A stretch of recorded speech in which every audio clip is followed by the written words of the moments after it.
Hi friends, last పార్ట్కి వచ్చేసాను. ఇదే లాస్ట్ పార్ట్. చీకట్లో చిరుదీపం అనే ఒక ఎక్సలెంట్ నావల్. ఈ నావల్ చదివాక చాలామంది ఐడియాలజీ డిఫరెంట్గా మారుతుందండి. రచయిత గారికి నేను చాలా చాలా చాలా రచయిత్రి గారికి నేను చాలా చాలా చాలా చాలా చాలా చాలా థ్యాంక్స్ చెప్తున్నానండి. ఇంత మంచి సామాజిక స్పృహ గల నావల్ రాసినందుకు. నిజంగా ఎంత చక్కటి ఉదాత్తమైన ఆలోచన అండి. సమాజానికి సేవ చేయాలండి. మన కోసం మనమే బతకటం కాదు, అప్పుడప్పుడు నలుగురి కోసం కూడా ఆలోచించాలి అని మంచి సందేశం ఈ నవల్లో ఉందండి. అందరూ మంచి మనుషులే కదా ఈ నవల్లో. ఎంత బాగుందండి, ఎంత హాయిగా ఉందండి.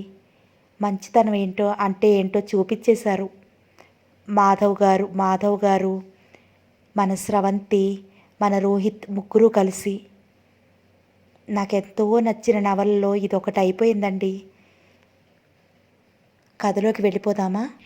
ఎందుకు అలా ఎప్పుడూ మత్తుగా అనిపించేదో తనకి తెలిసేది కాదు.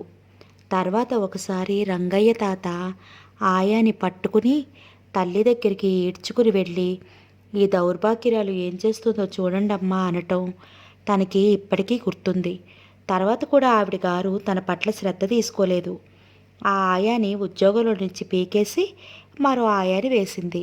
ఆ ఆయాగారికి ఎప్పుడూ కోపమే. తల్లి తండ్రి ఎప్పుడూ ఊళ్ళు విదేశాలు తిరగటమే. ఆవిడికి సోషల్ సర్వీస్తో క్షణం తీరుబడి ఉండదు. ఆయన గారు ఆవిడ వెంట వెళ్ళాలి. ఒకవేళ ఆయన ఇంట్లో ఉన్నా ఎవరో ఒకరు ఆయన లేడీ ఫ్రెండ్స్ ఏం చేసేవాళ్ళు. ఆ గది తలుపులు కాఫీలకి టిఫిన్లకి తెరవటం తప్ప ఎప్పుడూ మూసే ఉండేవి. ఆవిడ గారి తిరుగుడు ఆవిడిది, ఈయన గారి తాగుడు ఈయనది. అన్నిటికంటే మరీ ఘోరం, అసహ్యం, ఆవిడ గారి స్నేహితురాళ్ళు ఈయన గారితో ప్రేమ కలాపాలు సాగించేవారు. అది తెలిసి కూడా ఆవిడ నిలదీసేది కాదు. భర్తతో పోట్లాడాలి అన్నా ఆవిడకి అసలు టైం ఉంటే కదా. ఒక అరగంట ఆమె గారి విలువైన కాలం వృధా చేసుకోవాలి. ఉండటానికి పెద్ద ఇల్లు అయితేనే ఎక్కడా గజం ఖాళీ లేనట్టు ఎప్పుడు చూసినా ఇంటి నిండా జనాల గుంపులే కిటకిటలాడుతూ ఉండేవాళ్ళు. ఆ బంధువుల పిల్లలు తన మీద పోట్లాడేవాళ్ళు, గిచ్చేవాళ్ళు, వెక్కిరించేవాళ్ళు.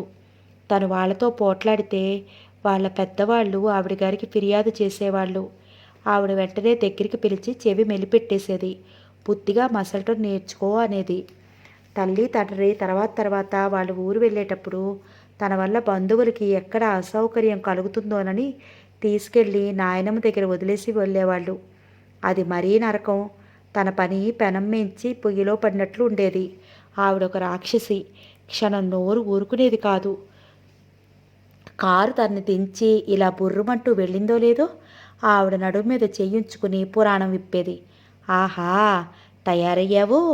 మీ నాన్నకి నన్ను చూడటానికి తీరుబడి లేదు కానీ నేను నిన్ను చూడాలన్నమాట. ఇప్పుడు గుర్తుకొచ్చింది, ఈ ముసలమ్మ ఒకత్తి ఉంది అని. మీ అమ్మ నా కొడుకుని వల్లో వేసుకుని నాకు లేకుండా చేసిందిరా. నువ్వు ఒకడివి పుట్టావు, జ్యేష్ఠ వెధవ్వి. రా, అన్నానికి తగలడు. వాడు నా మొహాన గంజిరీలు పోయకపోయినా నీ మొహాన్ని నేను పిండాకుడు తగలెట్టాలి కదా. ఆవిడ వంట రుచిగా చేసేది కానీ పెట్టడం మాత్రం ఘోరం. కంచంలో అన్నం కూరలు విసిరి పాడేసేది.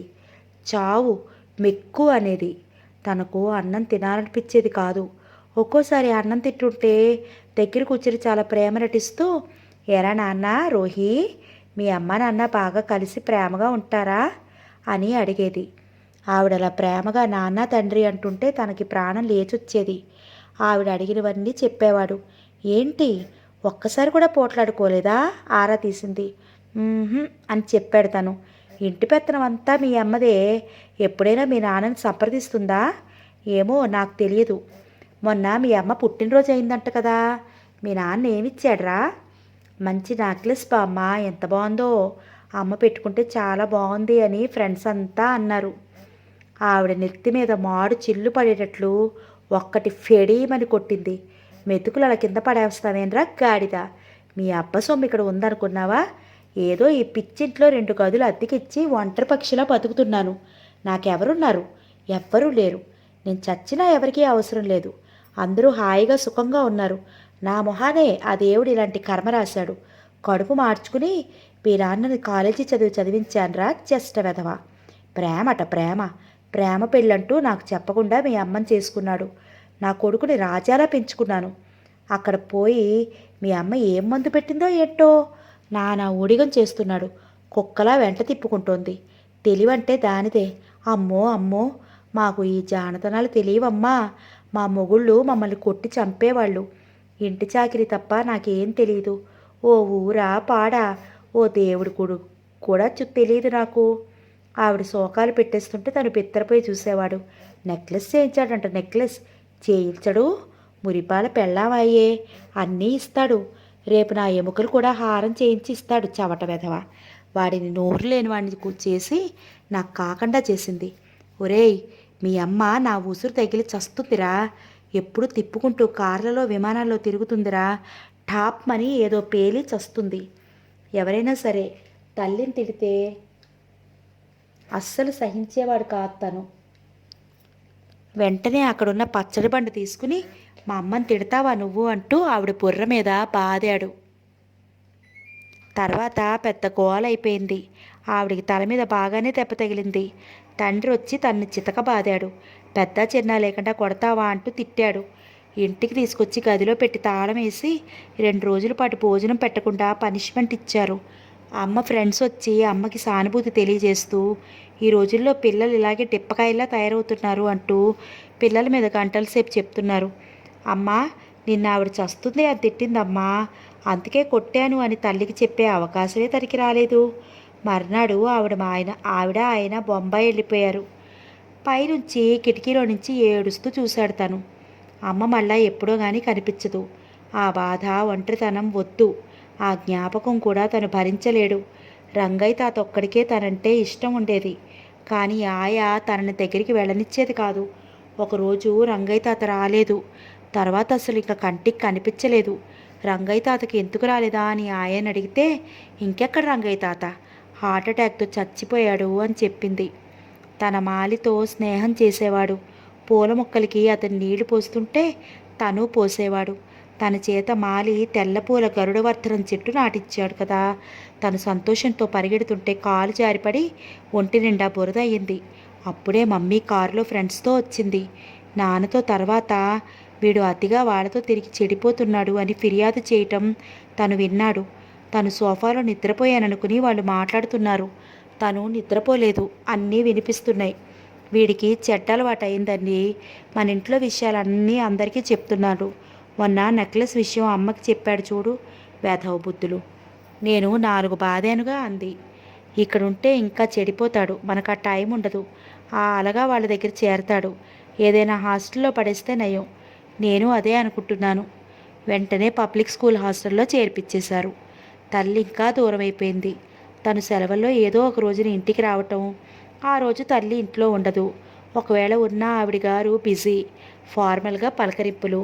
తర్వాత తన గదిలోకి వెళ్ళిపోవటం. ఇదివరకు తల్లి కనీసం కంటికైనా కనిపించేది. దూరంగా చూసినా సంతోషంగా ఉండేది. ఇప్పుడు అది కూడా లేదు. ఎప్పుడూ తను పరాయి వాళ్ళ మధ్య. వాళ్ళకి తనని చూస్తే రాజేశ్వరమ్మ గారి కొడుకు అనే అకారణమైన ద్వేషం. ఆవిడ ఎప్పుడైనా స్కూల్కి వస్తే స్కూల్ అధికారులు ఎంతో గౌరవించేవారు. ఇది చూసిన తోటి పిల్లలకి ఈర్షగా ఉండేది. రాము అని ఒక కుర్రాడు ఉండేవాడు. వాడు మరీను తనంటే అకారణంగా ఈర్షపడేవాడు. వాడి తల్లిదండ్రులకి డబ్బు ఉంది తప్ప సంఘంలో ఫలానా అని గుర్తింపు కానీ గౌరవం కానీ లేవు. ఓ రోజున వాడు ఈసడింపుగా, వీళ్ళమ్మ గురించి మా అమ్మ చెప్పిందిలే, చాలా తిరుగుపోతంట, కులుకులాడంట, ప్రతి వాళ్ళ దగ్గరికి వెళ్ళి డబ్బు అడుక్కుంటుందంట. తను ఈ మాటలు వినగానే తాడు తెంచుకున్న పోట్లగిత్తలా వాడి మీద పడి కుమ్మేశాడు. నేల మీద పడేసి పీక నిలుపుతుంటే సాటి పిల్లలు విడదీశారు. ఇంతలో సార్ రానే వచ్చారు. వాడి కన్ను పచ్చడయింది. సార్ వెంటనే తనకి పనిష్మెంట్ ఇచ్చారు. సాయంత్రానికి తల్లొచ్చింది. వస్తూనే చిటపట్లాడుతూ వచ్చింది. నువ్వు నాకు ఎక్కడున్నా మనశ్శాంతి లేకుండా చేస్తున్నావు. నేను ఇప్పుడే బాంబే నుంచి వచ్చాను. అక్కడ నాకు రేపు ఉదయం అర్జెంట్ మీటింగ్ ఉంది. ఎన్నిసార్లు చెప్పాను, సాటి వారితో మర్యాదగా ప్రవర్తించాలని, కలిసి బెలిసి ఉండాలని. ఎక్కడ ఉంచినా నాకు తలనొప్పిగా తయారవుతున్నావు. మమ్మీ, వాడిని నేను ఎందుకు కొట్టానో తెలుసా అని చెప్పాలని అతని ఆరాటం, తాపత్రయం. షటప్ అరిచిందావిడ. నేను దీనికి నీకిచ్చే పనిష్మెంట్ ఏంటో తెలుసా? అసలు ఈసారి సెలవులకి ఇంటికే రానియను.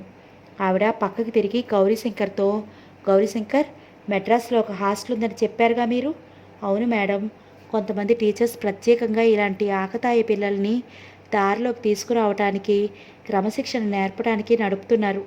చాలా మంచి హాస్టల్. ఆ టీచర్స్ అంతా చాలా గొప్ప వ్యక్తులండి అన్నాడు. రోహిత్ని అందులో చేర్పించే ఏర్పాట్లు చేయండి వెంటనే. మమ్మీ ఏడుపు గొంతుతో అన్నాడు. నా ప్లేన్కి టైం అయిపోతుంది. నేను మళ్ళీ సాయంత్రానికి బాంబేలో ఉండాలి. నీ మూలంగా ఎంత డబ్బు దండగో చూడు. నేను మీ సార్ని క్షమాపణ కోరాను.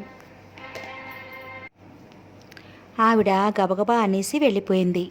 ఇంకా తను మమ్మీ వస్తుంది, మమ్మీకి జరిగినదంతా చెప్పి, నేను ఇక్కడ ఉండను మమ్మీ, నీతో వచ్చేస్తాను, ఇంటి దగ్గర చదువుకుంటాను అని చెప్పాలని ఎంతగానో ఎదురు చూస్తున్నాడు. మమ్మీ రాను వచ్చింది, వెళ్ళిపోను వెళ్ళిపోయింది. తను అక్కడే ఉండాల్సి వచ్చింది. రాము సాటి పిల్లలతో కలిసి ఇంకా ఏడిపించి కచ్చి తీర్చుకున్నాడు. వెంట ఎప్పుడు ఆ గౌరీశంకర్ ఒకడు మమ్మీని ఊపిరి ఆడనియ్యడు. ఆమె చేయాల్సిన పనులు, అనాల్సిన మాటలు, ఆలోచించాల్సిన ఆలోచనలు డ్రామాలో ప్రాంప్ట్ చేసిన వ్యక్తిలా ఎప్పుడూ అందిస్తూ ఉంటాడు. తను పరీక్షలు అవ్వగానే పెట్టే బెట్టింగ్తో మెడ్రాస్లో హాస్టల్లో దిగాడు. క్రమంగా అర్థమైంది, గౌరీశంకర్ చెప్పిందంతా అబద్ధమే. అదొక బోగస్ సంస్థ. వాళ్ళు కొంతమంది కలిసి పిల్లలకి క్రమశిక్షణ నేర్పుతామంటూ చెప్పి ఒక హాస్టల్ ప్రారంభించి ఉన్నవాళ్ళ పిల్లల్ని మాత్రమే చేర్చుకుని డబ్బు గుంచుతున్నారు. భోజనాలు సరిగా పెట్టరు, పిల్లల గురించి పట్టించుకోరు, స్వేచ్ఛగా తిరగనిస్తారు. తల్లిదండ్రులు వచ్చినప్పుడు మాత్రం ఎంతో ప్రేమని వలకపోస్తారు. అక్కడ ఆ వాతావరణం అస్సలు తనకి పడలేదు. గౌరీశంకర్ ఒట్టి అబద్ధాలు కోరు. ఇక్కడ ఈ టీచర్స్ కూడా గౌరీశంకర్ లాంటి అబద్ధాలు రాయలే మమ్మీ, నాకు ఇక్కడ బాగాలేదు, నేను ఇంటికి వచ్చేస్తాను అంటూ ఉత్తరం రాశాడు. ఆవిడ వెంటనే చిక్కుబాట్లు పెడుతూ గౌరీశంకర్ లాంటి పెద్ద మనిషిని అలా అసభ్యపు మాటలతో కించపరిచినందుకు లెక్చర్ ఇస్తూ బుద్ధిగా ఉండమని జవాబు రాసింది. తను ఆ ఉత్తరం చించి ముక్కలు చేసేశాడు. అక్కడ గొడవ పడ్డాడు. చెప్పకుండా ట్రైన్ ఎక్కి ఇంటికి వచ్చేశాడు. తల్లి ఊర్లో లేదు, అసలు ఈ దేశంలోనే లేదు. జెనీవాలో మీటింగ్ ఉంటే వెళ్ళిందంట. రోహిత్కి అమ్మవారు పోసింది. చూసేవాళ్ళెవ్వరూ లేరు. ఆయా ఊరెళ్ళింది. ఇంటి నిండా ఎవరెవరో. శరీరం అంతా తాపం లాంటి మంటలు. అమ్మా అమ్మా అని ఒకటే కలవరింతలు, ఏడుపులు. దాహం అయి లేచొస్తే ఎవరూ మంచినీళ్ళు ఇవ్వలేదు. అక్కడ హాల్లో కింద పడిపోయాడు. అమ్మా అని ఏడుస్తుంటే చూసిన వారు భయంగా వెనక్కెళ్ళి, అమ్మో అమ్మవారయింది, మన పిల్లలకు అంటుతుందేమో అని ఒకరు, వాళ్ళ బామ్మ దగ్గరికి పంపేద్దామని మరొకరు నిర్ణయం చేసేసి ఆటో తీసుకువచ్చి అందులో కూర్చోమని అడ్రస్ చెప్పారు. దోవలోనే నిద్రపోయాడు. ఆటో అతను లేపితే లేచాడు. తలుపు తడితే బామ్మ వచ్చి తలుపు తీసింది. ఏమిట్రా ఇప్పుడు తగలట్టావు అంది తిడుతూ. జ్వరంగా ఉంది బామ్మ. నేనేం చేయను, మీ అమ్మ దగ్గరికి పో. ఆవిడ తలుపులు వేస్తుంటే ఆటో అతను కసిరాడు. ఆ పిల్లాడిని చూడమ్మా ఎలా ఉన్నాడో. మీరు మనిషి కాదా? పదబాబు నువ్వు లోపలికి వెళ్ళి పడుకో. లోపల పడుకోబెట్టి వెళ్ళిపోయాడు. ఆవిడ జ్వరంగా ఉన్న తనని పట్టించుకునేది కాదు. ఆవిడికి తనని చూస్తే తన కొడుకు గుర్తుకు వచ్చి కసి వచ్చేది. చావు అంటూ నిమిషానికి 10 సార్లు తిట్టేది. ఇంట్లో పెట్టి తాళం వేసి గుడికి వెళ్ళిపోయేది. రోహిత్కి భయం వేసేది. గది గోడల నిండా mummy daddy I love you అని రాసేవాడు. ఎట్లాగో అట్లా అమ్మవారు తగ్గింది. తల్లి తండ్రి జెనీవా నుంచి వచ్చారు. మద్రాసులో చెప్పకుండా వచ్చేసినందుకు మళ్ళీ తిట్లు చివాట్లు. ఆవిడ గారి స్నేహితురాల సానుభూతి. పాపం రాజేశ్వరికి ఇదేమిటో కర్మ. ఒక్కగానొక్క కొడుకు, చెప్పిన మాట వినడు, ఏడిపించుకు తింటున్నాడు. తర్వాత తన్ని ఊటీలో చేర్పించారు.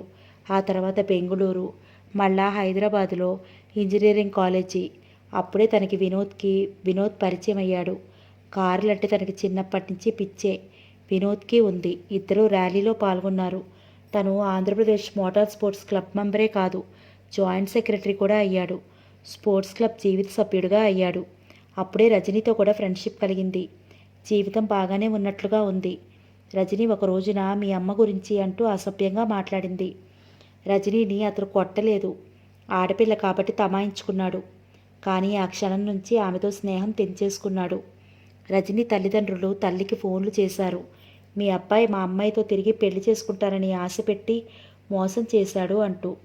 ఆవిడ హాస్టల్లో ఉన్న తనకి ఉత్తరం రాసింది. నువ్వు చివరికి ఇవి కూడా మొదలుపెట్టావా? ఆడవాళ్ళని మార్చడం ఇప్పటి నుంచే మొదలుపెట్టావన్నమాట. అయితే నీలో మీ నాన్న రక్తం బాగా ప్రవహిస్తోంది. ఆ ఉత్తరం తన మనసులో శూలంలా దిగింది. ఆ బాధ నుంచి తను చాలా రోజులు అయినా మామూలు కాలేకపోతున్నాడు. అప్పుడే కొత్తగా పరిచయం అయ్యాడు దిలీప్. అన్ని బాధలు తీరిపోతాయి, ఇది వేసుకో అంటూ ఒక పొడి ఇచ్చాడు. తను అది వేసుకున్న తర్వాత జీవితంలో ఎన్నడూ ఎరగనంత హాయి అనిపించింది. మనసు తేలిగ్గా ఎక్కడో తేలిపోతున్నట్లుగా ఉంది. తర్వాత తెలిసింది అది మత్తు పదార్థాలకు చెందిన పౌడర్ అని. కానీ తనకి వికారం కలగలేదు. ఈ బాధ నుంచి, ఒంటరితనం నుంచి తనకి విముక్తి లభించింది. అది చాలు. బాధ అనేది తెలియని స్థితి. 10 సంవత్సరాల వయసు నుంచి తన మెడలో కుదిబంత వేలాడుతున్నట్లు, తనని కృంగతీస్తున్న బాధ ఏదో తెగిపోయినట్లుగా ఉంది. సెలవులకి ఇంటికెళ్ళటం మానేశాడు. తనకిప్పుడు ఒక తోడు దొరికినట్లయింది. తను డ్రగ్స్ తీసుకుంటున్నాడని తెలియగానే ఇంట్లో ఇంకా గొడవలయ్యాయి. ఒకసారి సెలవులకు బలవంతంగా ఇంటికి తీసుకొచ్చారు. అప్పటికే తనకి బాగా అలవాటైంది. ఇంజెక్షన్ తీసుకుని ఉన్నాడు. చాలా మత్తుగా ఉంది. తల్లి తిడుతోంది, తండ్రి అరుస్తున్నాడు. తనకవేమీ తెలియట్లేదు. వారి ముఖాలు వికృతంగా పెద్ద ముక్కులతో, నోళ్లతో, పెద్ద పెద్ద కనుగుట్లతో దగ్గరికి వస్తున్నట్లుగా అనిపించింది. మర్నాడు మెలకు వచ్చేసరికి తన్ని బాత్రూంలో తాళమేసి ఉంచారు. తలుపులు బాదాడు. తలుపులు విరగతంతుంటే తండ్రి వచ్చి తీశాడు. తనకి శరీరం తూలిపోతోంది. అవతలి గదిలో మమ్మీ ఏడుస్తోంది. తను సరాసరి వెళ్ళి మంచం మీద ఉన్న ఆవిడ కాళ్ళ దగ్గర కూలిపోయాడు. పిచ్చి ధైర్యం వచ్చింది. ఆవిడ చీర కొంగు అంచుల్ని గట్టిగా 2 చేతులతో పట్టుకున్నాడు. Mummy, I love you, I love you పెద్దగా ఏడ్చేశాడు. అక్కడ నిలబడిన గౌరీశంకర్ మమ్మీని ఓదారుస్తున్న ఆమె ఫ్రెండ్స్ ఇదంతా ఒక డ్రామాలో ఘట్టంలా చూస్తున్నారు. ఒక ఆమె అంది, ఇతనికి మదపిచ్చి పట్టింది. ఆ మత్తులో అతనికి తల్లి అని కూడా తెలియటం లేదు. కాళ్ళు చేతులు కట్టి పిచ్చాసుపత్రిలో పడేయటం మంచిది. ఈ మాట వినగానే తను శివంగిలా లేచి ఆవిడ మీద కురికాడు. ఏమన్నావే రాక్షసి, నీకు తెలుసా? ఆవిడని చితకబాదేస్తుంటే తల్లి తండ్రి గౌరీశంకర్ వచ్చి ఆవిడని విడిపించారు. నౌకర్లు ఒక ఆమెని ఆదేశించగా తనని పట్టుకుని ఈడ్చుకుని వెళ్ళి గదిలో పడేసి తలుపులేసేశారు. తను వెంటనే ఇంజెక్షన్ చేసేసుకున్నాడు. ఇప్పుడు హాయిగా ఉంది. బాధ తెలియని లోకంలో మనసు జోగాడుతోంది. తర్వాత ఆవిడ గారి ఫ్రెండ్స్ అంతా తనకి మదపిచ్చి అనే ముద్ర వేశారు. తనని హాస్పిటల్లో చేర్పించడానికి సన్నాహాలు చేస్తున్నారు. తను ఆ ఇంట్లోంచి తప్పించుకుని బయటపడ్డాడు. జన్మలో ఆ ఇంటి ముఖం చూడకూడదని, ఆ ఇంట్లో అడుగు పెట్టకూడదని అనుకున్నాడు. ఇంట్లోంచి బయటికి వస్తూ వెనక్కి తిరిగి చూశాడు. I hate you mummy, I hate you. నేను నీకు అవసరం లేదు. నీకు వాళ్లే కావాలి. ఐ హేట్ యూ కసిగా అనుకున్నాడు. వాచి అమ్మేసి గోవా వెళ్ళిపోయాడు. అక్కడ కొన్నాళ్ళ తర్వాత అదీ బాగాలేదు. డబ్బు కోసం పడవల దగ్గర కూలీగా చేశాడు. బీచ్ రెస్టారెంట్స్లో సర్వర్గా చేశాడు. సుస్తీ పడ్డాడు, కోలుకున్నాడు. చిన్న చిన్న దొంగతనాలు ప్రారంభించాడు. ఒకరిద్దరు డ్రగ్ ఎడిక్ట్స్ ఫ్రెండ్స్ అయ్యారు. గుంపుగా ఊళ్ళు మారటం ప్రారంభించారు. డబ్బు కావాల్సినప్పుడల్లా రైల్వే స్టేషన్స్లో, బస్టాండ్స్ దగ్గర కార్ల వెంటపడి అడుక్కునేవాళ్ళు. అడుక్కోవటం ప్రారంభించినప్పటి నుంచి అంత పెద్దగా ఇబ్బంది అనిపించడం లేదు. ఒక్కోసారి చచ్చిపోవాలని అనిపించేది. సాటి డ్రగ్ ఎడిక్ట్స్ వాళ్ళకు రక్షించారు. నాకెవ్వరూ లేరు, నేను ఎవరికీ అవసరం లేదు అని తను ఏడిస్తే, అరే భాయ్, మనకి మనం ఉన్నాం, అది చాలు. ఇంకోరెందుకు అంటే ఇంకోరు, అరే బ్రదర్, నేనున్నాను నీకు. మనిద్దరికీ ఈ ఆకాశం ఉంది, భూమి ఉంది, ఈ గాలి ఉంది అంటూ ఓదార్చారు. అదంతా ఆ నిషాదాలు చెప్పే మాటలు తప్ప తర్వాత ఎవరేమన్నారో ఎవరికీ గుర్తుండదు. ఆ విధంగా తన జీవితం ఒక చీకటి కోపం అయిపోయింది. రోహిత్, రా లోపలికి, గౌరీశంకర్ కేక పెట్టాడు. రోహిత్కి ఎందుకో ఒక్కసారి వెనక్కి తిరిగి వెళ్ళిపోవాలనిపించింది. 5 సంవత్సరాల తర్వాత మళ్ళీ ఈ ఇంట్లో అడుగు పెట్టాడు. ఈ ఇంట్లోంచి ఎవరూ చేతులు చాస్తూ తనని దగ్గరికి తీసుకోవడానికి రాలేదు. ఈ ఇంట్లో మార్పు ఏమీ లేదు. ఈ ఇల్లు ఎందరికో ఆశ్రయం ఇచ్చి ఉండొచ్చు, కానీ తనని మాత్రం వీధిలోకి నెట్టేసి బజారు పాలు చేసింది. అయినా సరే చిత్రంగా ఈ ఇల్లంటే తనకి ఇంకా ఇష్టంగానే ఉంది. గౌరీశంకర్ అప్పటికే బయటకు వచ్చాడు. రా రా, అమ్మగారు స్నానం చేస్తున్నారు, నాన్నగారు పిలుస్తున్నారు. రోహిత్ అయిష్టంగానే ఆయన గదిలోకి వెళ్ళాడు. అక్కడ తండ్రి మంచం మీద పడుకుని ఉన్నాడు. గౌరీశంకర్ కిటికీ కర్టెన్ లాగుతూ చెప్పాడు, 2 ఏళ్ల క్రితం కారు యాక్సిడెంట్ అయింది. వెన్నెముకకి దెబ్బ తగిలింది. మంచంలో నుంచి లేవలేరు. అప్పటికే ఆయన 2 చేతులు చాచాడు. రోహిత్, ఆ పిలుపు ఆక్రందనలా ఉంది. రోహిత్ క్షణంసేపు ఆయన వైపు చూశాడు. ఆయన ముఖంలో ఒంటరితనం, అశాంతి, వాటి కోరల్లో చిక్కుకుని చిత్రహింసకు గురవుతున్న ఆయన ఆత్మ ఆ చిక్కిన కళ్ళల్లో కనిపిస్తోంది. రోహిత్ ఆయన పిలిచిన ఆ పిలుపుకి అతను దగ్గరగా వెళ్ళకుండా ఉండలేకపోయాడు. వెళ్ళి మంచం మీద తల దగ్గర కూర్చున్నాడు. ఆయన చిన్న పిల్లాడిలా అతని దగ్గరికి తీసుకుని ఏడ్చేశాడు. రోహిత్, నన్ను క్షమించు. నేను చాలా పొరపాటు చేశాను. అది తెలుసుకునేసరికే నువ్వు దూరం అయ్యావు. నిన్ను వెతుక్కుంటూ రావటానికి ఈ యాక్సిడెంట్ అయింది. నన్ను క్షమించు. ఆయన కళ్ళల్లో ఆ రోజు బామ్మ కళ్ళల్లో ఉండే ఒంటరితనం కనిపిస్తోంది. అనారోగ్యం, ఒంటరితనం, అశాంతి. ఆయన కృంగిపోయిన మనిషిలా ఉన్నారు. నువ్వు నా కంటికి కనిపించావు, అదే చాలు. ఇక నేను పోయినా పర్వాలేదు. రోహిత్, మీ అమ్మ నేను మాయాలోకంలో పడి నిన్ను పోగొట్టుకున్నాం. మమ్మల్ని క్షమించు. నేను చాలా తప్పు చేశాను. నిన్ను అర్థం చేసుకోలేకపోయాను. రోహిత్ మనసులో కఠినత్వం క్రమంగా కరిగిపోసాగింది. తండ్రిని దగ్గరికి తీసుకున్నాడు. నేను ఎక్కువ కాలం బ్రతకను. నన్ను వదిలి వెళ్ళిపోనని మాట ఇవ్వు. డాడీ. రోహిత్కి గొంతు పెగలటం లేదు. ఆయన పశ్చాత్తాపం అతనికి అర్థమవుతోంది. ఇంతలో బయట గౌరీ అని పిలుపు వినిపించింది. ఆవిడ కంఠం. ఇక్కడ ఉన్నామమ్మా. ఆయన చప్పున బయటికి వెళ్ళాడు. వచ్చాడా? వచ్చాడమ్మా. గదిలో తండ్రి దగ్గర ఉన్నాడు. ఆయన గదిలోకి వచ్చింది. వస్తూనే కొడుకు వైపు చూడలేదు, భర్త వైపు చూడలేదు. భర్త మంచం దగ్గరికి వెళ్ళి మంచం అంచుకి తల ఆనించి ఏడవసాగింది. రోహిత్, వెళ్ళు, వెళ్ళు, మీ అమ్మని దగ్గరికి తీసుకో అన్నాడు తండ్రి. రోహిత్ వెళ్ళలేకపోయాడు. నాకు తెలుసండి, నేను వాడిని అశ్రద్ధ చేశాను. నన్ను వాడు క్షమించడు. ఆవిడ ఇంకా ఏడ్చేసింది. మమ్మీ. రోహిత్ ఆవిడ దగ్గరికి వెళ్ళాడు. నాకు తెలియలేదు ఏమిటో ఈ సేవ, ఆ మీటింగ్స్, అదే పరమార్థం అనుకున్నాను. ఏం చెప్పడానికి నోరు రావటం లేదు. మీ నాన్న యాక్సిడెంట్ అయిన తర్వాత నా కళ్ళు తెరిపిన పడ్డాయి. నేను చేసిన తప్పేమిటో అర్థమైంది. రోహిత్, నన్ను క్షమించు. ఆవిడ బేలగా చూసింది. మమ్మీ. అతను తల్లిని దగ్గరికి తీసుకున్నాడు. ఇప్పుడు ఆ మాటలు ఏమేమి వద్దు. అతను చిన్నపిల్లని దగ్గరికి తీసుకున్న తల్లిలా ఆవిడని ఓదారుస్తున్నాడు. కాసేపు అయిన తర్వాత ఆవిడ వెక్కిళ్ళ మధ్య అంది, నువ్వు వచ్చావు. నాకిప్పుడు ధైర్యం వచ్చింది. నా బెంగ తీరిపోయింది. నా చుట్టూ రాక్షసుల్లా వీళ్ళంతా నన్ను పీకు తింటున్నారు అంది. స్రవంతి కిటికీలో కూర్చుని బయట ప్లేగ్రౌండ్లో ఆడుకుంటున్న పిల్లల్ని చూస్తోంది. వారెంత స్వచ్ఛంగా నవ్వగలుగుతున్నారు. వాళ్ళని చూస్తుంటే ఎన్నడూ లేనిది ఈ రోజున ఈర్ష్యగా అనిపిస్తోంది. రోహిత్ తమ ఇంట్లోంచి వెళ్ళి ఇప్పటికి దాదాపు 4 రోజులవుతోంది. అతను ఆ రోజున తను అంకుల్ బలవంతంగా పంపగా వెళ్ళిన వ్యక్తి మర్నాడు సాయంత్రం తిరిగి వచ్చాడు. నేను అక్కడ చూడాల్సిన పనులు కొన్ని ఉన్నాయి, అవి చూసి వచ్చేస్తాను. కారులో లాయర్ గారు ఉన్నారు. మళ్ళీ రేపు వస్తాను అని హడవడిగా వెళ్ళిపోయిన మనిషి మళ్ళీ ఇంకా కనిపించలేదు. అదే వారంలో స్రవంతికి ఆసరాలో ఉద్యోగం పోయింది. స్రవంతి వంటవాడితో కలిసి డబ్బు కాజేసి పిల్లలకి సరిగ్గా అన్నం పెట్టడం లేదని ఉద్యోగంలోంచి తీసేసిన కాగితం చేతికిచ్చారు. స్రవంతికి మతిపోయినట్లయింది. సుశేదాదేవికి ఫోన్ చేస్తే ఊళ్ళో లేదు అన్నారు. ఇంటికొచ్చి నాయర్ గారికి చెప్పింది. What is this non sense అన్నారు ఆయన. ఆయన వెంటనే బట్టలు వేసుకుని మండిపడుతూ సుశీలాదేవి ఇంటికి వెళ్ళారు. ఆయన హడావుడి చేసి వెంటనే చూసి వెంట సత్యాన్ని పంపింది స్రవంతి. ఆవిడ ఊళ్ళోనే ఉందట. మిస్టర్ నాయర్, ఉద్యోగంలో నుంచి నోటీస్ ఇవ్వకుండా మేము తీసేస్తామని మొదటే ఉంది అందావిడ. మీ ఉద్యోగం మీరు గో టు హెల్.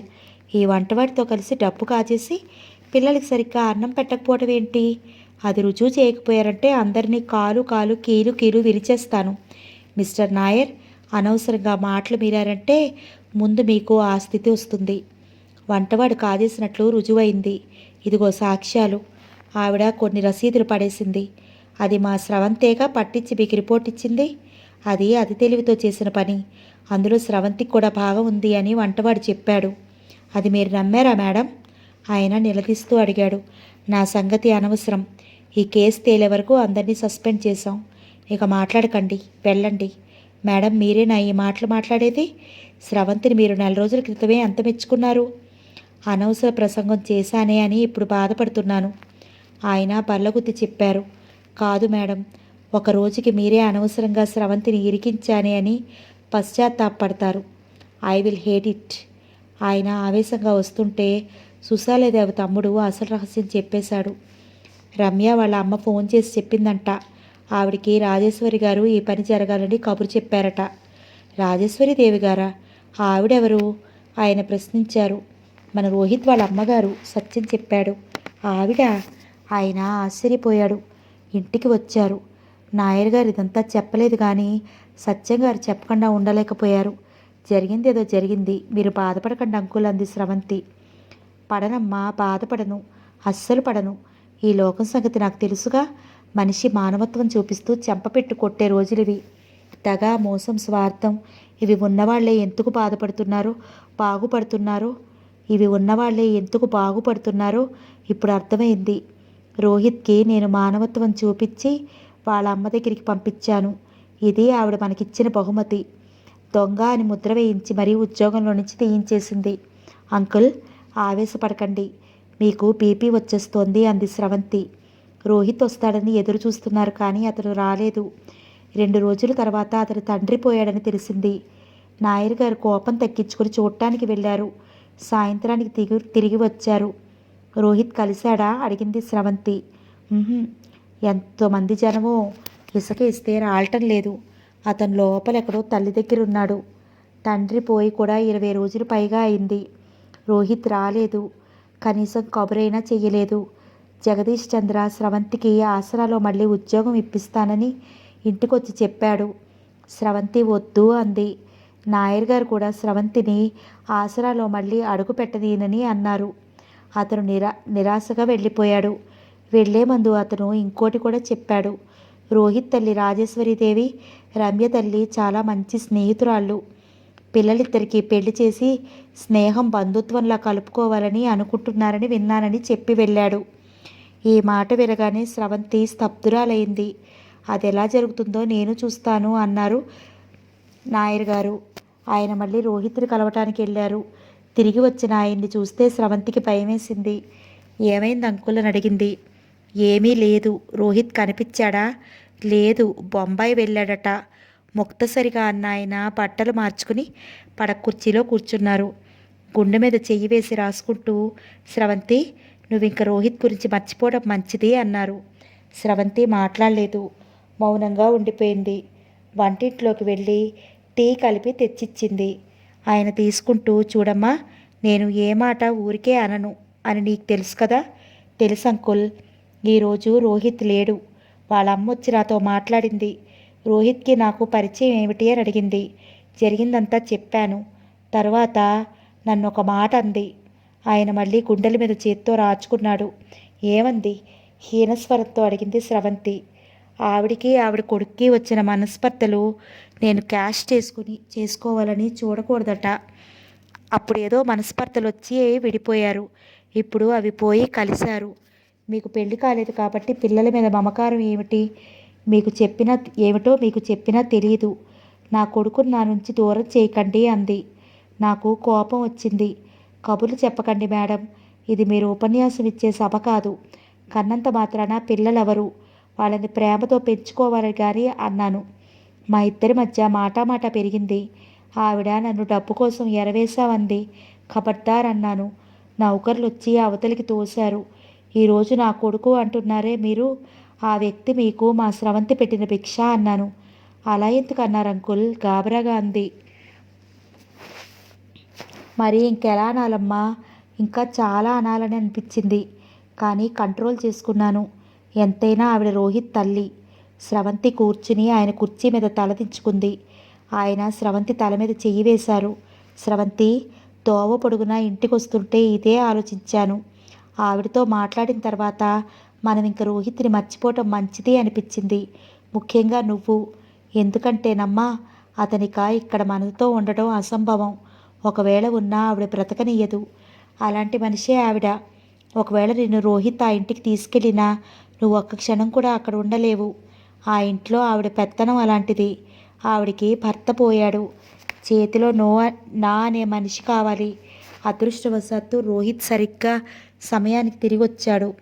రోహిత్ని ఆవిడ ఒక్క నిమిషం కూడా వదలదు. అతడి జీవితం ఆవిడే ప్లాన్ చేస్తోంది. అతను కాదంటే నరకం పెట్టేస్తుంది. అలాంటి మనిషి ఆమె. కాబట్టి రోహిత్ని మర్చిపోవటమే మనం చేయాల్సిన పని అన్నారాయన. ఆ రాత్రి స్రవంతి నిద్రపోలేదు.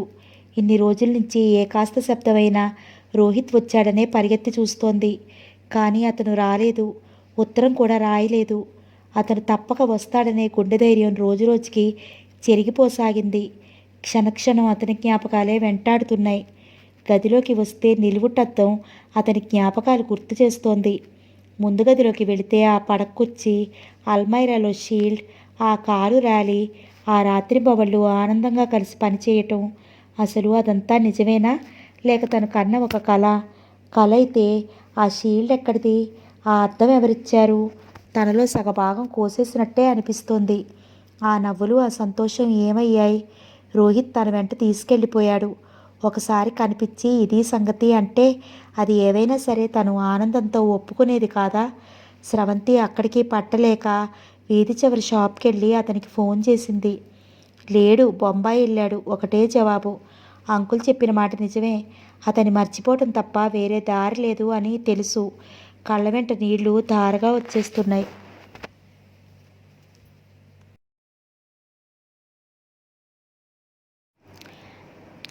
కళ్ళ వెంట నీళ్లు ధారగా వచ్చేస్తున్నాయి. అతను ఎన్నిసార్లు పెళ్లి చేసుకుందామని తొందర పెట్టాడు. ఏ శని తన నెత్తి మీద కూర్చుందో వద్దంటూ వాయిదా వేయించింది. స్రవంతికి ఇప్పుడు అనిపిస్తోంది అది శని కాదేమో, తమ మార్గాలు విడిపోవాలని ఉంది కాబట్టే అలా జరిగిందేమో. బహుశా తన మంచికో అతని మంచికో కూడా అలా జరిగిందేమో. పెళ్ళైతే ఇంకా ఎంత కష్టంగా ఉండేది. బయటెక్కడో స్కూటర్ హారని వినిపించింది. స్రవంతి కాళ్ళ దగ్గర పడుకుని ఉన్న బుజ్జి గబాలన లేచి ఉరకలు వేస్తూ వీధిగుమ్మం దాటి బయటికి పరిగెత్తింది. కాసేపటికి తోక ముడుచుకుని మామూలుగా నడుస్తూ వచ్చేసి మళ్ళీ స్రవంతి కాళ్ళ దగ్గర పడుకుంది. పిచ్చి బుజ్జి, రోహిత్ వచ్చాడేమోనని కదూ నీ ఆరాటం కూడా. అతనికి రాడని నాకు తెలుసు. నీకు అర్థం కాదు అనుకుంది.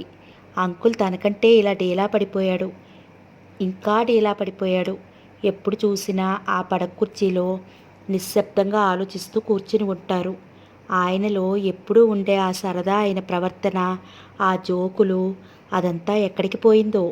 రోహిత్ వెళ్తూ వెళ్తూ తమలో ఉండే ఆనందాన్ని, ఉత్సాహాన్ని కూడా మూట కట్టుకుని తీసుకెళ్ళిపోయాడు.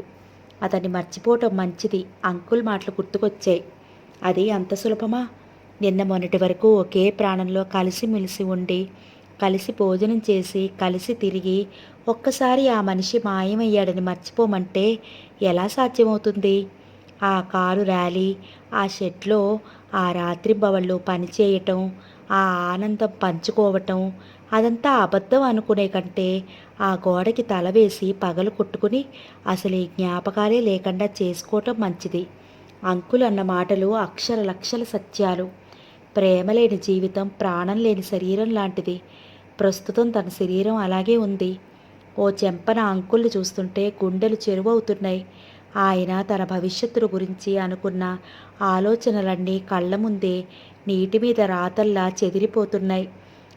చెదిరిపోయాయి. తనకి అన్నం తినబుద్ధి కావటం లేదు. కానీ అంకుల్ కోసం లేని ధైర్యం నటిస్తోంది. ఆయన కూడా తనలాగే రోహిత్ చేసి వెళ్ళిన గాయం మూగగా భరిస్తున్నారు. ఎక్కడ పడితే అక్కడ తను అలాగే కూర్చుండిపోతోంది. బహుశా తన శేష జీవితం ఇంకా ఇలాగే గడిచిపోతుందేమో. ఆ రాత్రి పడుకుని స్రవంతి తన మనసుని తానే నిలదీసుకోసాగింది. నేనేం చేశాను? రోహిత్కి ఆసరాగా నిలబడ్డాను. అతను మామూలు మనిషి అయ్యాడు. అతని వాళ్ళ దగ్గరికి అతను వెళ్ళిపోయాడు. దానికి నేను బాధపడటం అన్యాయం కదూ. నిన్న పేపర్లో రోహిత్ తల్లి కలిసి గవర్నర్ గారికి కరువు బాధితుల సహాయార్థం బిల్లు అందిస్తున్న ఫోటో పడింది. వాళ్ళిద్దరూ తల్లి కొడుకులు అయిన వాళ్ళు. అపార్థాలు తొలగి అయినవారుగా దగ్గరయ్యారు. పరాయి వ్యక్తిగా తాను దూరంగానే ఉండిపోయింది.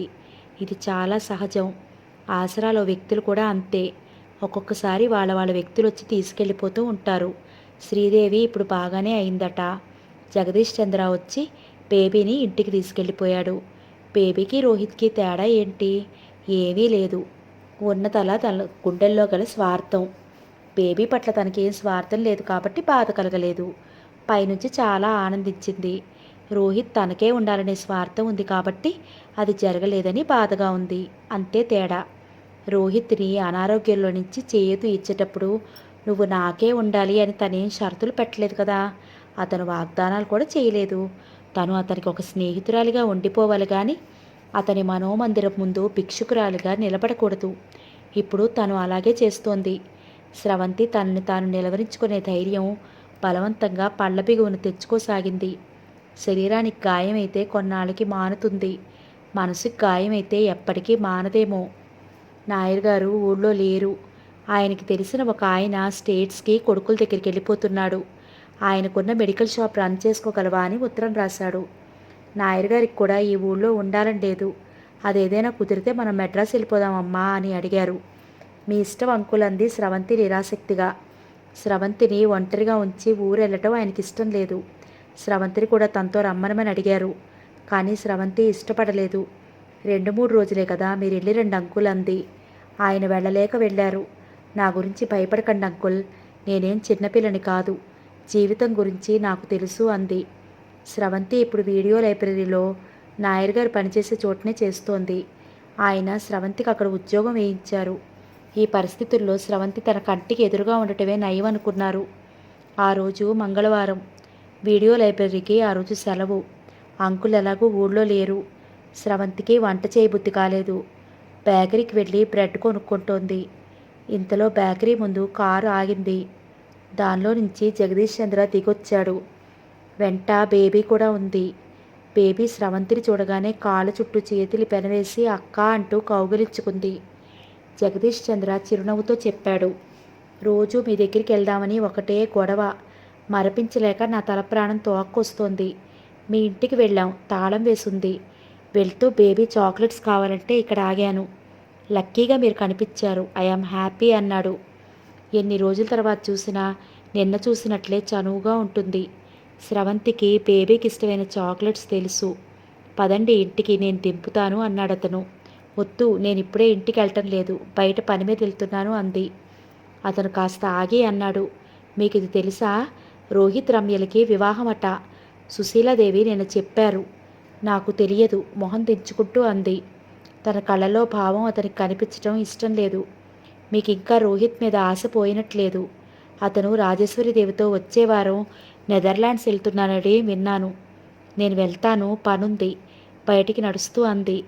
తను అడగనివి, కోరనివి, ఉత్సాహం చూపనివి, ఆసక్తి కానివి ఆ వివరాలు ఎందుకలా చెప్తాడతను. రండి, నాకు ఇప్పుడేం పని లేదు, మీరెక్కడ దిగుతానంటే అక్కడ దింపుతాను అన్నాడు వెంట నడుస్తూ. రా అక్క వెళ్దాం. బేబీ ప్రతిమలాడింది. వాళ్ళు ముగ్గురు బయటకు వస్తుంటే ఇంతలో అక్కడికి ఒక తెల్ల మారుతి వచ్చి ఆగింది. అందులో డ్రైవింగ్ సీట్లో నుంచి రోహిత్ దిగాడు. ప్రక్క సీట్లో ఉన్న రమ్య కూడా దిగింది. అతడి చేయి పట్టుకుని మీదకి వంగిపోయి నడుస్తూ గారాలు పోతూ, రోహిత్ నాకు ఐస్ క్రీమ్ కావాలి అంటోంది. రోహిత్ అప్పుడే స్రవంతిని చూశాడు. జగదీష్, స్రవంతి, బేబీ ఒక కుటుంబంలా నడిచొస్తున్నారు. రోహిత్ స్రవంతి దగ్గరికి వచ్చాడు. జగదీష్ చంద్ర అతని చూడగానే హలో అని పలకరించాడు. హలో అని జవాబిచ్చిన రోహిత్ స్రవంతిని పలకరించబోయాడు. అప్పటికే స్రవంతి కళ్ళు క్షణంసేపు రోహిత్ చేతిని 2 చేతులతో పట్టుకుని వేలాడుతున్నట్టు నిలబడిన రమ్య చేతుల్ని చూశాయి. స్రవంతికి అప్పటికే కళ్ళు తిరుగుతున్నట్లు అనిపిస్తోంది. రోహిత్ పలకరింపు వినిపించుకోలేదు. మనం వెళ్దామా? జగదీష్ చేతి మీద చెయ్యి ఆసరా కోసం ఆనిస్తూ అంది. Sure, okay Rohit, Ramya bye, వస్తాం అన్నాడు జగదీష్ చంద్ర. రమ్య చెయ్యి ఊపింది. ఇద్దరు వచ్చి కారులో కూర్చున్నారు. జగదీష్ చంద్ర డ్రైవ్ చేస్తూ అన్నాడు, నేను చెప్పిన మాటలు అబద్ధం కాదని ఇప్పుడైనా మీకు తెలిసిందా? మీరు రోహిత్ మీద ఆలోచనలు వదిలేసుకోవటం మంచిది. మీకు తెలుసా స్రవంతి, నేను శ్రీదేవికి డైవర్స్ ఇచ్చేస్తున్నాను. చీటికి మాటికి ఆమె చేసే గొడవ, ఆ ఉద్రేకం, ఆ పోట్లాటలు నా నరాల మీద చాలా ఒత్తిడి తెస్తున్నాయి. ఇంకో 6 నెలలు నువ్వు ఆవిడతో కాపురం చేస్తే నీకు పిచ్చెక్కిన నేను ఆశ్చర్యపోను అన్నాడు మా డాక్టర్ గారు. నేను వదిలేస్తానని అన్న తర్వాతనే శ్రీదేవి దారికొచ్చింది. బేబీని చూస్తానని ఇంటికి తీసుకురమ్మంది. కానీ నా మనసు విరిగిపోయింది. నేను వ్యాపారస్తుణ్ణి. నా వ్యాపార విషయాల ఒత్తిడికి అతని చేయి చాచి స్రవంతి చేతిని అందుకుంటూ, నీలాంటి భార్య అయితే చాలా ఆనందంగా ఉంటుంది. శ్రీదేవికి డైవర్స్ ఇవ్వటం ఖాయం. డైవర్స్ గోల అయిపోయిన తర్వాత నీ దగ్గర పెళ్లి సంగతి ఎత్తుదామని అనుకున్నాను అన్నాడు. కారు ఎటు వెళ్లాలో చెప్పింది స్రవంతి. ఇదేమిటి, ఇది మీ ఇల్లు కదా అన్నాడు. అవును, ఎక్కడికో వెళ్ళాలని అనుకున్నారు కదా. అవును, మనసు మార్చుకున్నాను. అతను స్రవంతిని ఇంటి దగ్గర దింపాడు. అతను కారు దిగి రాబోతుంటే ఆపు చేసింది. క్షమించండి, నాకు ఒంట్లో బాగాలేదు, ఇంకోసారి ఎప్పుడైనా అంది చేతులు జోడిస్తూ. అతను స్రవంతి ముఖం కోసం చూశాడు. ఆ ముఖం నిజంగానే వాడిపోయి నీరసంగా కళావిహీనంగా ఉంది. ఓకే ష్యూర్, నేను మళ్ళీ గురువారం వస్తాను. Okay, take your own time. అతను వెళ్ళబోతూ ఆగి కారులో నుంచి తల బయటపెట్టి, స్రవంతి, నేను చెప్పింది తప్పకుండా ఆలోచిస్తావు కదూ అన్నాడు. స్రవంతి సమాధానంగా మరోసారి చేతులు జోడించింది. బేబీ చెయ్యి ఊపింది. కారు వెళ్ళిపోయింది. స్రవంతి ఇంటి తలుపులు తాళం వేసి లోపలికి వచ్చింది. ఎదురుగా గంతులు వేస్తూ బుజ్జి రాలేదు. అక్కడ దాని పాలు తాగే గిన్నె అలాగే ఉంది. అది కూర్చుని కుర్చీ ఖాళీగా ఉంది.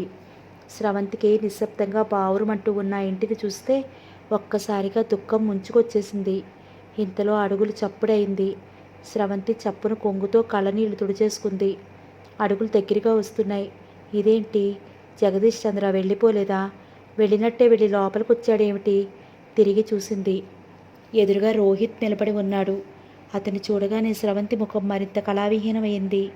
అతను చాలా కటువుగా వ్యంగ్యంగా అడిగాడు, ఏంటి అలా వచ్చేసావు? ఏ అంత బయటపడిపోతున్నావు? రమ్య నాతో చూసేసరికి అంత ఈర్షగా అనిపించిందా? స్రవంతి కళ్ళు రెపరెపలాడాయి. అతను విసిరే శూలాల నుంచి తప్పించుకోవటానికి మనసు ఎక్కడో మారుమూలకి పారిపోతోంది. రాత్రింబవళ్ళు చీమ చిటుక్కుమంటే చాలు అతను వస్తాడని ఎదురు చూస్తోంది.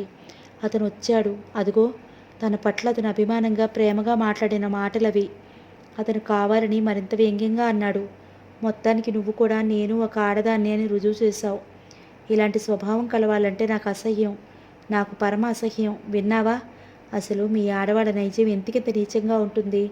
ఒక ఆడదాన్ని చూస్తే ఇంకో ఆడది ఎంతకింత నీర్చపడుతుంది. ఒక ఆడదాన్ని చూస్తే ఇంకో ఆడది ఎంతకింత నీర్షపడుతుంది. తన సాటి స్త్రీ అనే గౌరవం కూడా లేకుండా ఒక దొంగను చూసినట్టు చూస్తుంది ఎందుకు?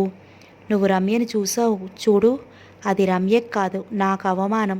విన్నావా? నువ్వు నన్ను ఇన్సల్ట్ చేశావు. ఇవాళ నా కళ్ళు తెరిపించావు. నువ్వు అందరిలాంటి దానివే. నాకు నిన్ను చూస్తే అసహ్యంగా అనిపిస్తోంది. నీ సంపద అంతా ఏదో దోచినట్లుగా, నీరసంగా, బాధగా. అతను గిరుక్కుని వెనక్కి తిరిగి వెళ్ళిపోయాడు. స్రవంతి శరీరంలో ప్రాణం లాంటిది ఎగిరిపోయినట్లయింది. ఎవరిని ఎవరు ఇన్సల్ట్ చేస్తున్నారు? రమ్యని తను దొంగలా చూసిందా? తనకేంటి అవసరం?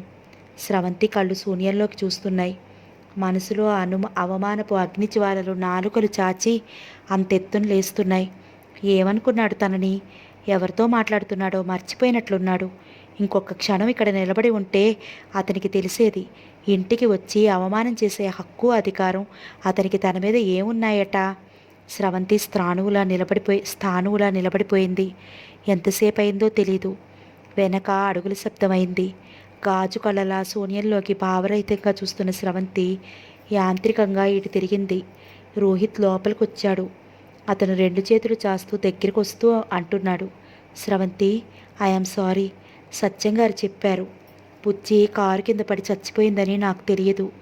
అతను దగ్గరికి వస్తుంటే స్రవంతి చప్పున వెనక్కి అడుగులు వేసి అతనికి దూరంగా వెళ్ళి నిలబడింది. చూపుడు వేలు చూపిస్తూ, వెళ్ళు, ఇక్కడ ఇంకొక క్షణం ఉన్నావో ఈ గోడకేసి తల కొట్టుకు చస్తా నేను. స్రవంతి కళ్ళల్లో అవమానపు అగ్నిజ్వాలలు ఎర్రగా కనిపిస్తున్నాయి. అతను అక్కడే ఆగిపోయాడు. ఒక్క నిమిషం హతాశుడైనట్లు చూశాడు. వెళ్ళు, స్రవంతి బిగ్గరగా అరిచింది.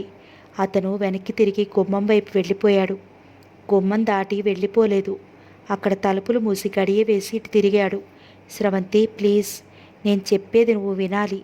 నేను వినను, మళ్ళా అరిచింది. విని తీరాలి. అతను దగ్గరగా వచ్చాడు. ఈసారి అతని అడుగులు దృఢనిశ్చయంతో పడుతున్నాయి. స్రవంతి దూరంగా వెళ్ళింది. అతను జేబులో నుంచి ఉత్తరం తీసి చూపిస్తూ, స్రవంతి ప్లీజ్, నేను నీకు ఉత్తరం రాశాను. ఆ రోజు నేను వస్తే ఇల్లు తాళం వేసి ఉంది. రత్తమ్మకిచ్చి నీకు ఇమ్మన్నాను. ఆ రోజు నువ్వు కనిపించలేదు. ఆవిడ సాయంత్రం ఊరెళ్ళిందంట. వాళ్ళ అబ్బాయి మర్చిపోయాడంట. నేను అడిగితే ఇదిగో ఇచ్చాడు. ఇది చదువు. నాకెందుకు కోపం వచ్చిందో తెలుస్తుంది. నేను చదవను. నువ్వంటే అసహ్యం అన్న వాళ్ళకి నేను 1000 మైళ్ళ దూరాన ఉంటాను. స్రవంతి పూర్తి చేయనేలేదు. స్రవంతి ప్లీజ్. అతను దగ్గరికి వచ్చేశాడు. స్రవంతి చటుక్కున పక్కకి తిరిగి గది గుమ్మంలోకి వెళ్ళి తలుపులు మూసుకోబోతుంటే అతను కాలు గుమ్మంలో పెట్టి స్రవంతి చేతులు పట్టుకుని ఆపేశాడు. ఇద్దరి మధ్య శరీర బలం అంతా ఉపయోగించినట్లు పోరాటం జరిగింది. అతన్ని వదిలించుకోవాలని ఆమె ఏమైనా సరే వదలకూడదు అని అతను. ఇద్దరూ ఎవరి పట్టుదల వారికి నెగ్గాలన్నట్లు పెనుగులాడారు. చివరికి ఎలాగైతేనే అతను ఆమెను చేతుల్లో చిక్కించుకున్నాడు. స్రవంతి బలమంతా ఉపయోగించి అతని ఛాతీ మీద పెట్టి వెనక్కి తోసేసింది. అతను వెనక్కి పడిపోయాడు. అదృష్టవశాత్తు వెనక మంచం ఉంది. కింద పడుంటే అతని తల బద్దలైపోయి ఉండేది. అదృష్టవశాత్తు వెనక మంచం ఉంది. కింద పడుంటే అతని తల బద్దలైపోయి ఉండేది. అతని చేతులు ఆమెని వదల్లేదు. దగ్గరికి లాక్కునే ఉన్నాడు. మంచం మీద అడ్డంగా పడిన రోహిత్ తన మీద పడిన స్రవంతిని బిగి కౌగిలిలో బంధించి వేశాడు. ప్లీజ్ స్రవంతి అంటూ గుండెల్లో తల దాచేసుకున్నాడు. స్రవంతి అతని నుంచి విడిపించుకోవటం కోసం అతని జుట్టు 2 చేతులతో పట్టి పీకింది. స్రవంతి ప్లీజ్ అతని కంఠం ప్రేమగా పలికింది. అతని చెంపల మీద చేత్తో ఎడాపెడా కొట్టింది. అతను కిమ్మనలేదు. అతని భుజాల మీద పిడికిళ్ళు బిగించి గుద్దింది. అతను సహనంతో ఆ చర్యని భరించాడే తప్ప గర్హించలేదు. ఐఎమ్ సారీ ఆర్తిగా అంటున్నాడు. నువ్వంటే నాకు అసహ్యం అరిచింది. ఐ లవ్ యూ అతనిది ప్రేమపూర్వక కంఠంతో ఒకటే సమాధానం. అతని చేతులు మాత్రం ఆమెని వదల్లేదు. నిస్సహాయరాయలైన స్రవంతికి ఏడుపొచ్చేసింది. ఒక కెరటంలా మొదలై చివరికి పెద్ద ఉప్పెనలా మారింది. అతని చేతులు ఆమెను దగ్గరికి తీసుకున్నాయి. మెల్లగా ఆమెను తనలో ఐక్యం చేసుకున్నాడు. అతని శరీరం మనసు రెండూ నేను నువ్వు అనే భేదభావం లేదు అని ఆమె శరీరానికి మనసుకి చెప్తున్నాయి అర్థమయ్యేలా. దాదాపు గంట తర్వాత అతని నడు చుట్టూ చేతులు పెనవేసి అతని గుండెల్లో ముఖం దాచుకుని అతని కౌగిలిలో ఒదిగిపోయింది స్రవంతి. అతను వెళ్ళిన తర్వాత జరిగింది చెప్పింది. నాయర్ గారు నువ్వు రోహిత్ని మర్చిపోవటం మంచిది అన్నది కూడా చెప్పింది. చెమటికి తడిసి ముఖానికి అట్టుకుపోయిన ఆమె ముంగురులన్నీ సరిచేస్తూ అతను మంద్రస్వరంతో చెప్తున్నాడు. డాడీ హఠాత్తుగా పోవటంతో నేను వెంటనే రాలేకపోయాను. ఆస్తిపరమైన చిక్కులు సరిచేస్తానని గౌరీశంకర్ని ఆ ఇంటి నుంచి వెళ్ళగొట్టే వరకు ఆ ఇంట్లోంచి అడుగు బయటపెట్టనని డాడీకి ఆఖరి క్షణాల్లో మాటిచ్చాను. అక్కడ అడుగుపెట్టిన తర్వాత ఒక సాలికూడులోలాగా ఇరుక్కుపోయాను. భోజనం చేయటానికి కూడా తీరుబడి లేని హడావుడి. ఒకటే తొందర పనులు. ఆ ఊరెళ్ళటం ఈ ఊరెళ్ళటం పరుగులు, ఫోన్లో డిస్కషన్స్. నేను ఒకసారి ఆసరాకి ఫోన్ చేస్తే నువ్వు ఉద్యోగం మానేశావని అన్నారు. నాకు అర్థం కాలేదు. ఇంటికి వస్తే నువ్వు లేవు. ఉత్తరం రాసిచ్చి వెళ్ళాను. సుశీలాదేవి నువ్వు జగదీష్ చంద్ర ప్రోత్సాహం మీద ఉద్యోగం మానేశావని, అతను శ్రీదేవికి డైవర్స్ ఇస్తున్నాడని, నీకోసం బొంబాయిలో ప్రత్యేకంగా బిజినెస్ సెటప్ చేశాడని, మీరు పెళ్లి చేసుకుని అక్కడ ఉంటారని ఏదేదో వాగింది. నేను అది నమ్మలేదు. నీకు ఉత్తరంలో రాశాను నేను ఢిల్లీ వెళ్తున్నాను, 10 రోజుల్లో వస్తానని. అక్కడికి ఫోన్ చేయమని ఫోన్ నెంబర్ ఇచ్చాను. నువ్వు జగదీష్తో తిరగొద్దని రాశాను. నువ్వు నాకు ఫోన్ చేయలేదు. అక్కడి నుంచి నాగపూర్, బాంబే వెళ్లాల్సి వచ్చింది. బెంగళూరులో పని. ఒకరోజు ఇక్కడికి వచ్చి మళ్ళీ ఆ సాయంత్రం మెడ్రాస్ వెళ్తూ డ్రైవర్ని నిన్ను అంకుల్ని తీసుకురమ్మనమని పంపాను. అంకుల్ మా గురించి మర్చిపో అని ఉత్తరం రాసి పంపారు. నాకు అసలు అర్థం కాలేదు. ఇక్కడికి వచ్చి మాట్లాడి వెళ్ళే టైం లేదు.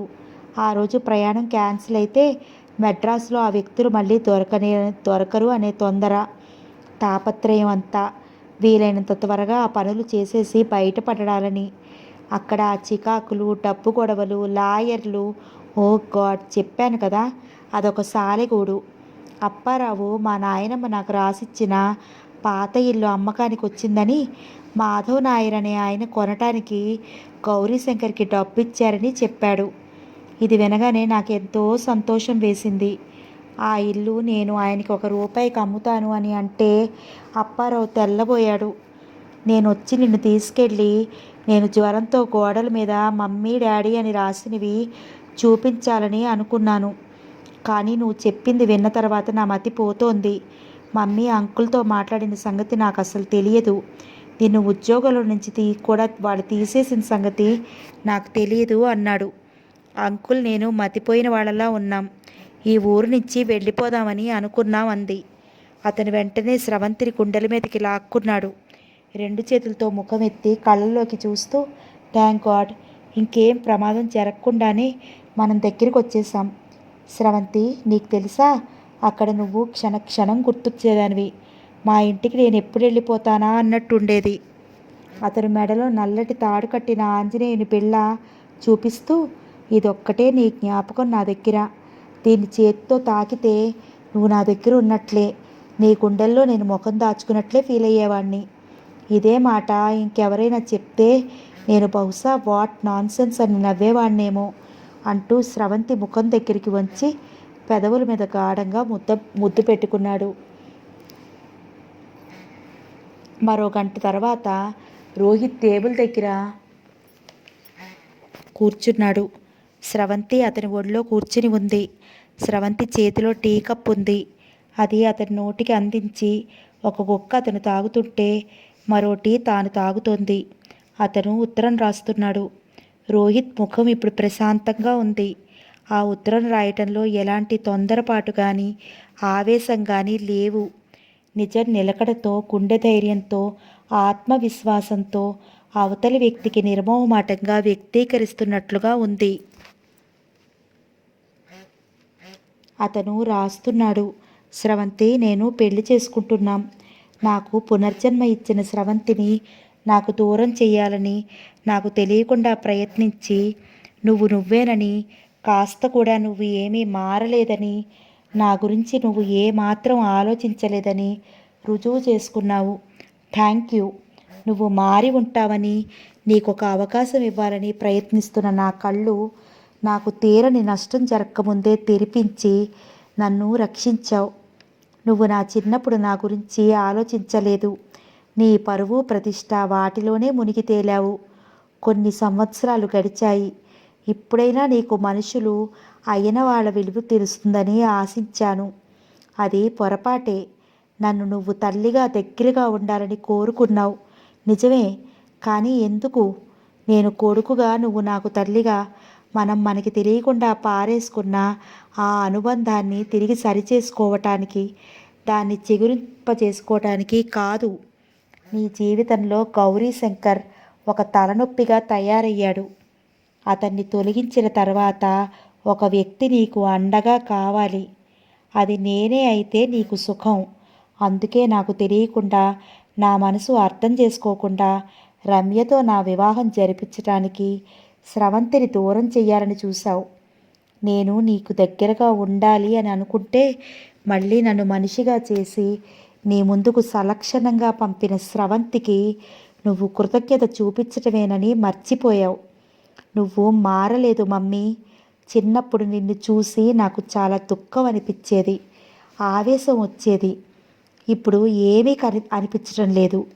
ఎవరి జీవితం వారిష్టం అనిపిస్తోంది. ఆ పేరు ప్రతిష్టలు, ఆ ఎండమావుల వెనక ఆ పరుగు నీకు చాలా ఇష్టం. అదే జీవితం అనుకుంటున్నావు. దానికి నిన్ను నేను ఏమాత్రం విమర్శించటం లేదు, తప్పు పట్టడం లేదు.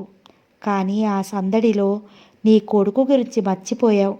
అది నాకు బాధగానే ఉంది. మనం ఎవరిని ప్రేమిస్తామో, ఎవరికి దగ్గరగా ఉండాలని అనుకుంటామో వారికి మనల్ని గురించి కనీసం ఆలోచించడానికి కూడా టైం ఉండదని, మనం గుర్తుండవని తెలిస్తే ఏ వ్యక్తి మాత్రం ఏం చేస్తాడు? కొన్నాళ్ళు బాధపడతాడు, కృంగిపోతాడు. ఆ తర్వాత ఆ వ్యక్తికి దూరంగా వెళ్ళిపోతాడు. నేను కూడా అదే చేస్తున్నాను. మరోసారి నీకు తెలియజేస్తున్నాను, నీ మీద నాకు ఏమీ కోపం లేదు.